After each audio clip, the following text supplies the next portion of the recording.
주시고 저들의 수고가 헛되지 않도록 주님 인도하여 주시옵소서. 이들의 수고가 아버지께는 영광이요 모든 성도들에게 본이 되는 귀한 삶을 살아갈 수 있도록 도와주시옵소서. 세우신 담임 목사님께 건강함과 말씀의 능력을 허락하셔서 이 시간도 준비된 말씀을 선포할 때 우리 모두가 은혜 받고 성령 충만함으로 우리의 삶의 일상으로 이어질 수 있도록 은혜를 더하여 주시옵소서. 복된 찬양으로 하나님께 올려드리는 시온 찬양대의 찬양을 기뻐 받아 주시옵고 은혜로 충만하게 하여 주시옵소서. 저희가 진심으로 주님만을 찬양하고 우리의 삶이 다하는 날까지 주님의 이름에 영광을 드리는 삶이 되기를 간절히 원하오며 이 모든 말씀 예수 그리스도 이름으로 감사하며 기도하옵나이다.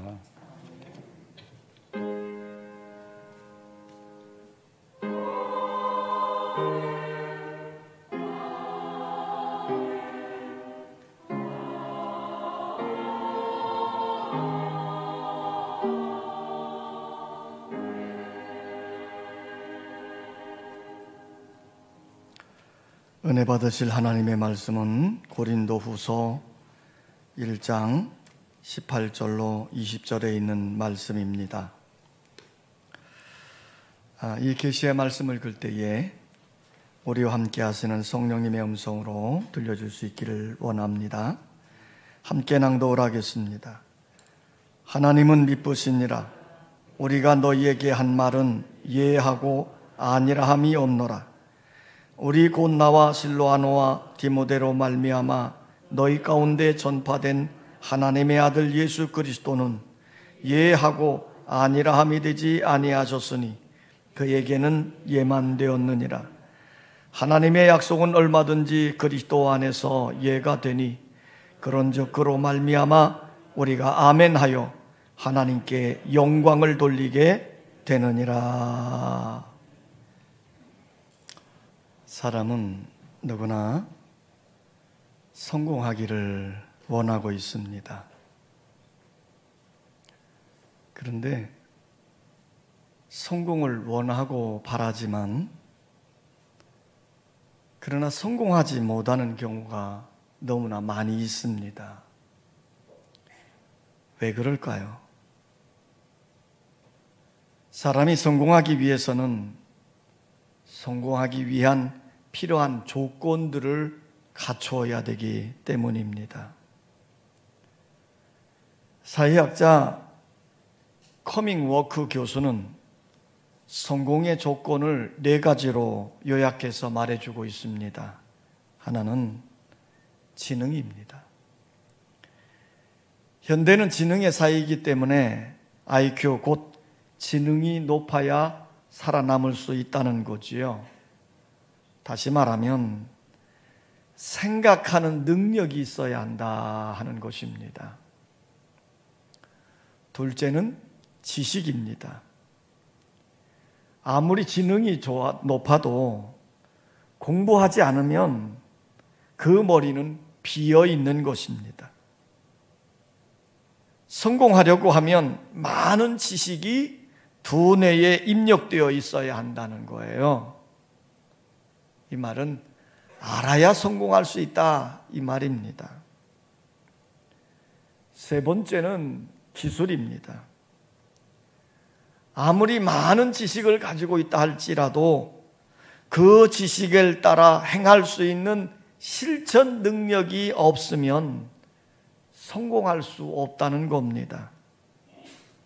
예를 들면 자동차 운전을 배우기는 아주 쉽습니다. 지식으로 배웠다 할지라도 그러나 그것을 마음대로 운전하려고 한다면 바로 배웠다고 되는 게 아니에요. 몇 달이 걸릴 수 있는 겁니다. 우리가 가지고 있는 지식을 활용하는 기술을 가질 때에 성공할 수 있다 그랬습니다. 네 번째 조건은요, 태도가 좋아야 한다는 겁니다. 삶의 자세가 매우 중요하다는 의미지요.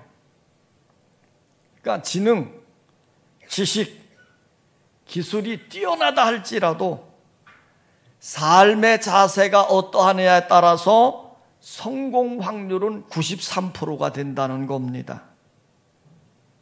한마디로 말하면 성공은 삶의 태도, 삶의 자세가 어떠냐에 따라서 달라진다는 거지요. 그러니까 삶의 자세가 성공에 막대한 영향력을 끼치게 된다는 겁니다. 그러니까 지능이 좀 모자라도, 지식이 좀 부족해도, 기술이 좀 떨어진다 할지라도 삶의 자세가 바로 되어 있으면 성공할 수 있다, 그런 말이에요. 그러므로 여러분, 좋은 삶의 태도를 지니며 사실 수 있기를 원합니다. 신앙생활에도 이와 비슷합니다. 우리가 신앙생활을 하면서 성공적으로 살려고 한다면 오늘 우리는 삶의 태도, 신앙의 태도가 바로 되어야 된다는 거예요. 신앙에 대한 경력이나 직분이나 직임이 미치는 영향보다 신앙생활에 대한 태도가 결정적인 영향을 미친다 하는 것입니다. 그러므로 우리는 신앙생활을 하면서 어떠한 자세를 가져야 성공할 수 있을까? 우리의 신앙의 자세는 우리의 구세주이신 예수님을 본받아가는 것입니다. 자, 그러면 예수님은 어떤 신앙의 자세를 가졌을까요? 예수님은 철저하게 하나님의 뜻에 아멘하여 순종하는 자세를 가졌습니다. 오늘 우리가 함께 읽었던 본문 19절 말씀을 좀 보면요. 자, 우리가 19절 말씀을 다 같이 한번 읽겠습니다. 19절 시작.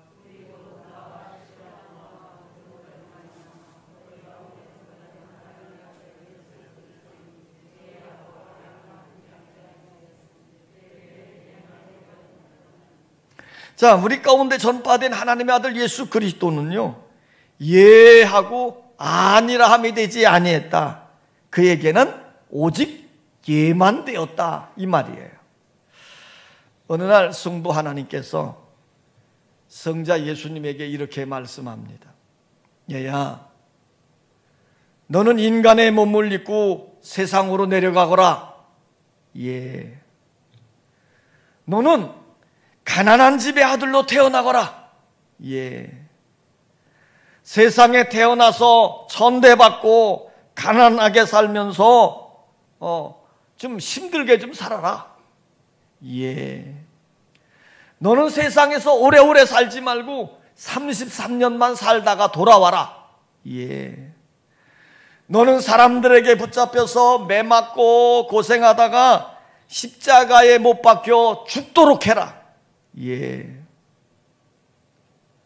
어떻게 이런 삶이 가능할 수 있을까요? 그런데 예수님은 철저하게 하나님의 뜻에 순종하여 예하는 삶으로 일관되어졌다고 성경은 우리에게 말해주고 있습니다. 그래서 결국 예수님은 오직 하나님의 말씀에 예만 되어졌기에 하나님은 그 예수를 통해서 인류의 구원을 성취하시고 예수님을 만인의 구세주가 되게 하셨던 것입니다. 사도 바울은 예수님이 십자가 앞에서도 예하고 하나님의 말씀에 순종하신 것을 보면서 더 이상 할 말이 없었던 것입니다. 올바른 신앙은 어떤 것입니까? 하나님의 뜻에 철저하게 예하는, 순종하는 신앙입니다. 그래서 바울은 오늘 본문 20절에서 아멘의 신앙을 격려해 주고 있는 거예요. 자, 20절 말씀을 다 같이 한번 읽습니다. 20절 시작.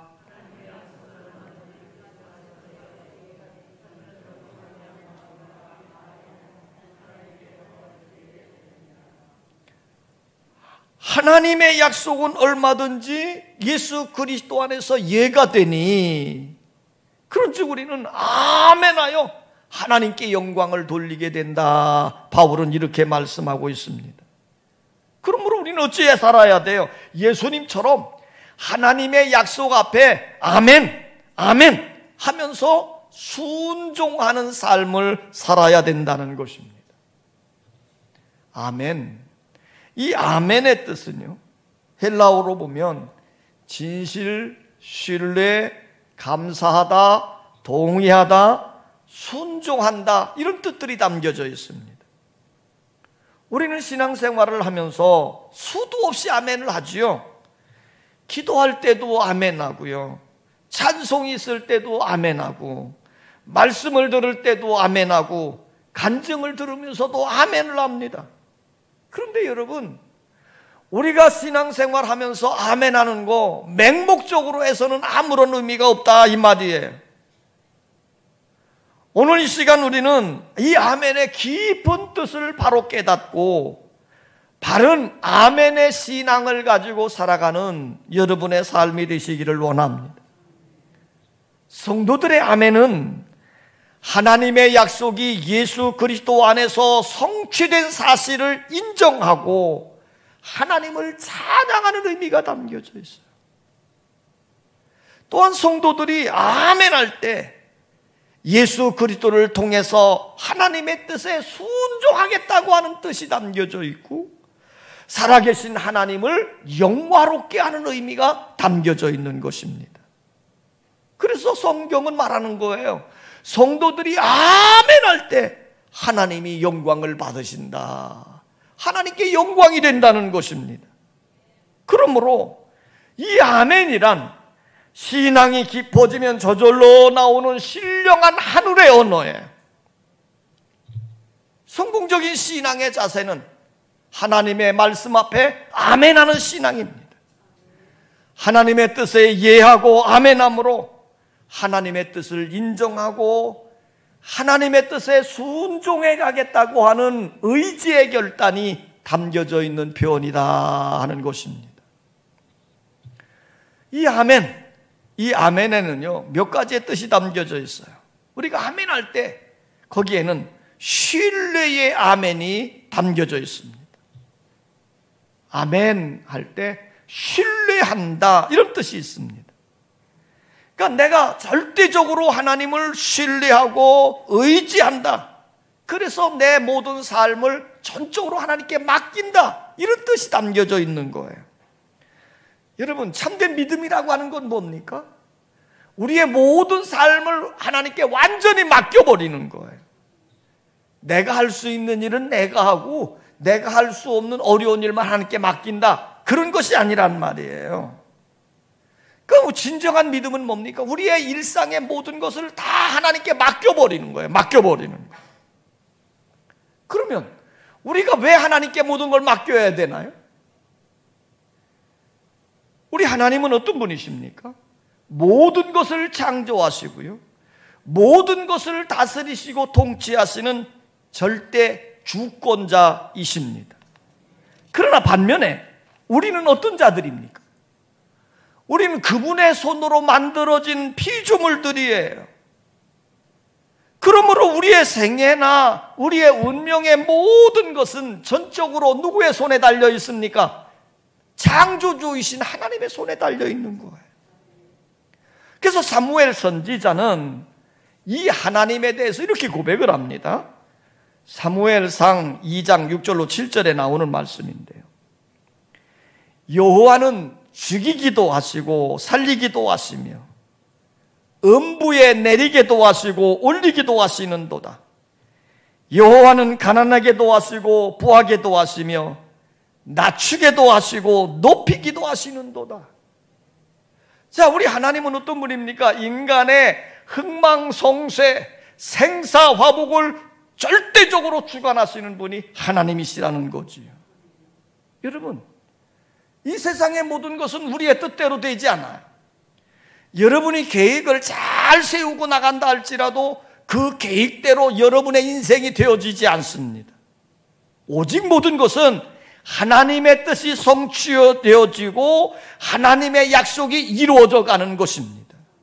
그러므로 우리는 그 하나님의 행하시는 일들 앞에 아멘함으로 내가 절대적으로 당신을 의지합니다 라고 하는 표현을 하는 거예요.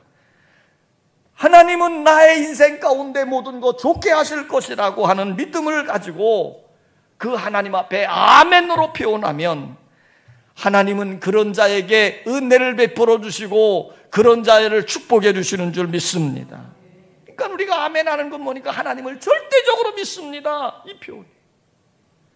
오늘 여러분들에게 아멘함으로 하나님에 대한 절대 신앙의 표현이 표현되어지시기를 원합니다.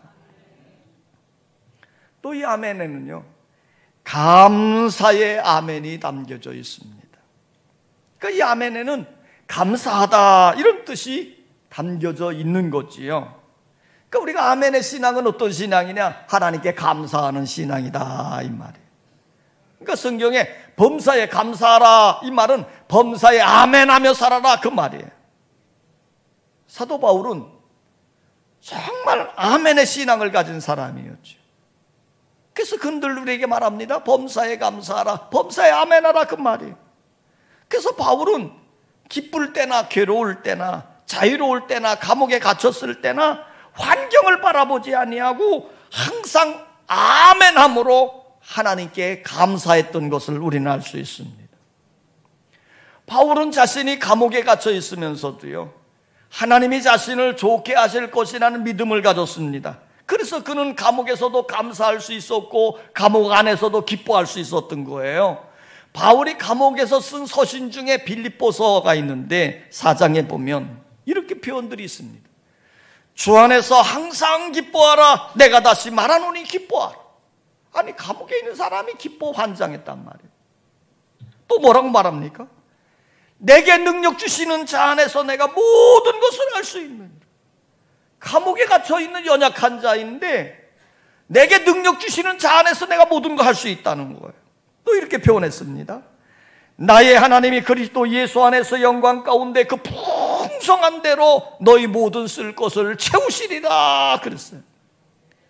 그럼 바울은 자신이 어려움을 당하고 감옥에 갇혔어도 낭망하지 않아요. 왜? 하나님 앞에 아멘하는 겁니다. 왜? 하나님이 반드시 이 어려움 속에서도 좋게 할 것이란 믿음을 가지고 있기 때문에 늘 아멘하고 늘 감사하며 사는 거예요.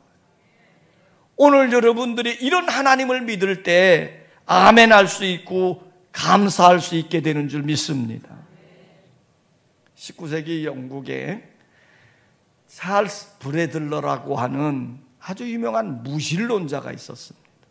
그리고 그 시대에, 같은 시대에 하나님께서 귀하게 쓰시고 있는 유명한 설교가 프라이스 슈스라고 하는 목사님이 또 계셨어요. 그런데 어느 날 이 무신론자 찰스 브래들러가 휴스 목사님에게 공개 토론을 제안했습니다. 신이 존재하느냐, 신이 존재하지 않느냐, 사람들을 많이 모아놓고 공개적으로 토론을 벌이자. 그래서 이 휴스 목사님이 그 공개 토론을 받아들이면서 한 가지 조건을 걸었습니다. 내가 이 토론을 받아들이겠소. 그런 한 가지 조건이 있습니다. 그 조건이 뭐요? 그랬더니 휴스 목사님이 이렇게 말씀했어요. 공개 토론을 하는 날 그 광장에 모이는 사람들은 당신의 무신론 철학을 통해서 감동을 받고 변화된 사람 100명을 좀 데려오시오. 나도 내가 설교하는 복음을 통해서 변화된 사람 100명을 데리고 오겠어. 이것이 공개 토론의 조건이에요. 여러분, 그 무신론자가 과연 변화된 100명의 사람을 데리고 왔을까요? 무신론으로 존재가 변하고 삶의 방향이 변하고 거룩해지고 새로워진 사람 100명을 어디서 찾을 수 있겠습니까? 결국 토론을 제안했던 브래들러조차도 나타나지 않았답니다. 다만 휴스 목사님은 복음으로 변화된 사람들을 데리고 그 공개 토론은 무산되어졌지만 광장에 모이는 그들과 함께 자신들이 만난 하나님께 감사하고 그 하나님을 찬양하면서 그 하나님께 영광의 예배를 드렸다고 합니다. 여러분, 기독교만이 변화의 종교입니다. 주님을 만나고 변화된 삶을 통해 감사하고 찬양을 드리는 것입니다. 우리도 주님이 행하신 이 아름다운 일들을 생각하며 감사하며 찬양하며 살아야 하겠습니다. 아멘의 신앙은 하나님께 감사하는 신앙을 표현하는 거예요. 아멘함으로 하나님께 감사를 표현하고 더 나아가 하나님께 영광을 올려드리는 여러분의 삶이 되시기를 원합니다. 이 아멘에는 동의한다 이런 뜻이 담겨져 있습니다. 열왕기상 1장에 보면 다윗이 나이가 들었어요. 나이가 들으니까 왕의 자리를 이제 자식에게 넘겨줘야 되잖아요. 그런데 다윗에게는 자식들이 참 많아요. 아들들이 참 많아요. 헤브론에서 낳은 자식들도 많고 예루살렘으로 왔을 때 낳은 자식들도 많아요. 그러니까 워낙 아들들이 많다 보니까 당대 사람들은 누가 다윗의 뒤를 이어서 왕위를 계승할 것인가 그 일을 궁금해하는 사람들이 참 많이 있었단 말이에요. 자, 이때 다윗이 깊은 생각 끝에 자신의 후계를 이을 자를 결정을 했지요. 그리고 난 다음에 제사장 사독, 선지자 나단, 충신 분하야 이 세 사람을 불러다 놓고 이렇게 말하는 겁니다. 솔로몬에게 기름을 부어라. 그리고 솔로몬 왕 만세를 불러라. 그로 하여금 나를 대신하여 왕으로 삼고 정권을 맡겨라. 자, 이 명령을 딱 듣는 순간 충신 분야야가 아멘! 그리고 화답을 하는 거예요. 열왕기상 1장 36절에 기대어 있습니다. 여호야다의 아들 분야야가 왕께 대답하여 이르되 아멘! 내 주 왕의 하나님 여호와께서도 이렇게 말씀하시기를 원하오며 그랬어요. 이 말이 뭐예요? 왕의 뜻이 곧 하나님의 뜻이고 나도 왕의 뜻에 동의하고 동참합니다. 그런 표현으로 아멘! 아멘! 이런 거예요. 그리고는 즉시 왕의 명령대로 솔로몬에게 기름을 부어서 왕으로 세웠습니다. 이처럼 아멘은 동의합니다, 동참합니다, 뭐 이런 의미를 가지고 있어요. 자, 여러분들이 설교를 들을 때에 아멘 하는 이유가 어디에 있습니까? 그것은 그 설교에 동의한다 이런 뜻이에요. 그 말씀을 내게 주는 말씀으로 시인한다 고백하는 게 아멘이에요. 그 말씀을 전적으로 수락하고 받아들인다고 하는 의미로 아멘을 하는 거예요. 여러분, 설교 시간이나 예배 시간에 가만히 앉아서 듣기만 하지 마세요. 그러다 보니까 졸음만 오고 눈이 감기고 잠만 주무시잖아요. 오늘 성경 뭐라고 말합니까? 아멘으로 화답하라는 거예요. 아멘으로.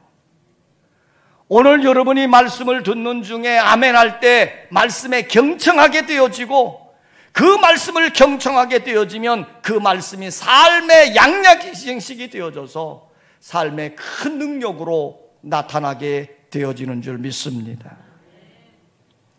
이 아멘에는 순종의 의미가 담겨져 있습니다.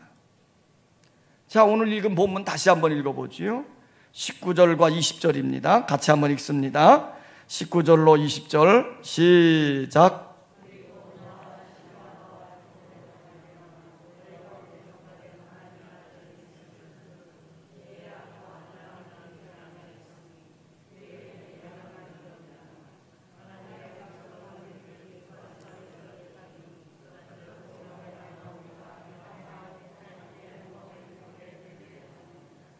자, 이 아멘 여기 뜻이 뭐예요? 예, 아멘 이 뜻은 뭐냐? 내가 주님의 뜻에 따르겠습니다. 하나님의 말씀을 순종하겠습니다 라는 뜻으로서 내가 하나님의 신실하심을 믿을 때에 하나님 앞에 순종한다는 표현으로 아멘 하는 겁니다. 자, 성경에 보면 아멘한 위대한 믿음의 사람들이 등장을 하지요. 한 사람을 든다면 동정녀 마리아에게 천사가 나타나서 이렇게 말하는 거예요. 내가 잉태하여 아들을 낳으리라. 자, 여러분, 이 말 무슨 얘기예요? 수처녀에게 내가 애를 임신해가지고 아를 낳을 거다, 지금 이렇게 말하는 거예요. 그때 마리아는 이렇게 대답을 하죠.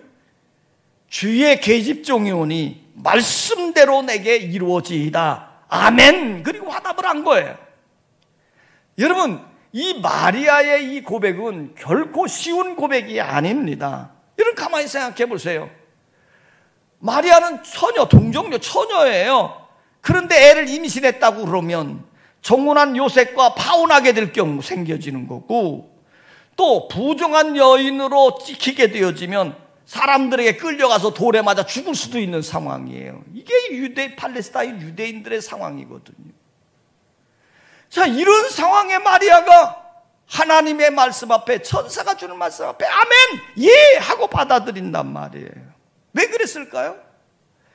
마리아는 이 일을 시작하신 분이 하나님이시니 하나님은 모든 것을 통해서 좋게 하실 것이라는 믿음으로 아멘, 예 했던 거예요. 오늘 여러분들에게 철저하게 하나님의 말씀에 예하는, 아멘하는, 그래서 그 말씀에 순종해가는 믿음의 삶이 되시기를 원합니다.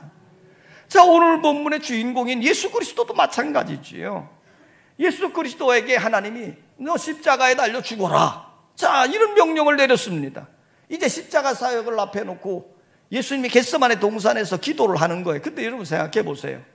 육신의 몸을 누린 인간이 십자가에 매달려서 처절한 고통과 모욕과 저주를 들으면서 죽어간다, 이게 쉬운 일이겠습니까? 그래서 예수님도 기도하는 겁니다. 아버지여, 할만하시거든 이 쓴 잔을 내게서 지나가게 하옵소서. 제발 좀 이것 좀 안 했으면 좋겠습니다. 십자가를 안 줬으면 좋겠습니다 라고 기도하는 거지요. 그러다가 기도의 결론이 뭡니까? 아버지여, 내 원대로 마시고 아버지의 원대로 하옵소서. 아버지여, 내 뜻대로 마옵시고 아버지의 뜻대로 하옵소서. 지금 예수 그리스도는 아멘함으로 하나님의 뜻에 순종했습니다. 그렇게 함으로 그가 만인의 구세주가 되어주신 것 아니겠습니까?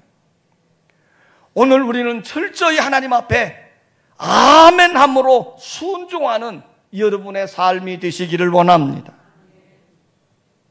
성도 여러분, 이 땅에는 수많은 언어들이 범람하고 있습니다. 날마다 매스컴이나 인터넷에 신종 유행어들이 쏟아져 나와서 우리는 말의 홍수 속에 살아가고 있습니다. 그러나 이 수많은 언어들 중에서 우리가 절대로 잊어버려서는 안 되는 단어가 있습니다. 아멘입니다. 이 아멘은 세계 공통 언어입니다. 천국 시민이 사용하는 언어입니다. 아멘. 성도의 입에서 아멘이 사라지면 그 심령은 죽어가고 있는 불쌍한 심령이 될 것입니다. 오늘 여러분들의 입술에 하나님의 선한 뜻에 아멘이 살아남으로 하루에도 수십 번, 아니 수백 번, 아니 수천 번이라도 아멘으로 화답하는 믿음의 고백이 될 수 있기를 원합니다. 주님만 의지합니다라고 하는 고백의 아멘이 흘러나와야 됩니다. 하나님의 행하신 일임을 감사한다고 하는 아멘이 흘러나와야 됩니다.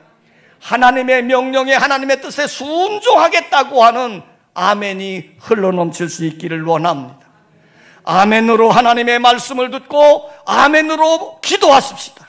아멘은 진실하신 하나님께 화답하는 신앙의 응답입니다.